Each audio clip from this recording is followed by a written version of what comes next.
me'n recorde que la meva dona, ai, carinyo, tornem-li a donar una oportunitat al de la immobiliària, vinga, va, tornem a donar una oportunitat i anem a veure un pis en Rusalpa. Mos va dir, ai, pareja, este sí que sí, os va a encantar. Es un piso en Ruzafa monísimo, es pequeñito, pero está para reformar, es ideal. Tiene el suelo de baldosa hidráulica. Y de qué maricona que es, Yolanda. Baldosa hidráulica, el tauleller de toda la vida. Tiene el suelo de baldosa hidráulica y el techo está abuhardillado. ¿Abuhardillado? Per l'amor de Déu. El pis, per a que vos feu una idea, el pis no és que fora xicotet, ¿vale? El pis és que quan entrarem... Heu vist el momento mim ahí, eh? A veure, Guarino se'm va dir, tio, hauràs de fer algo de mim, saps? El pis era tan xicotet que quan entraren, dic, hòstia, em vaig haver d'eixir i dir-li, oye, perdóname una cosa,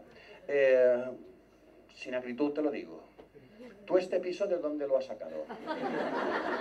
¿De idealista.com o d'una immobiliària del Senyor de los Anillos? Anem a veure, m'has vist cara de Hobbit, fill de la grandíssima puta? Jo aquí no puedo vivir, per l'amor de Déu, si el Leroy Merlin venen casetes pagosos més grans.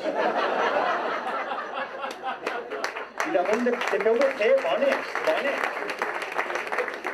Y el tío, oye, no te pongas así, que este piso está muy bien, che, per l'amor de Déu. Però si havia allí un Cristo crucificat en la paret de l'antiga propietària, que en comptes de tindre els braços així allargats en creu, els tenia així replegats, perquè no cabia. Que jo el mirava i deia, mira, carinyo, mira això. Jo el mirava i no sabia si el Cristo estava crucificat o estava ballant el cantajuegos.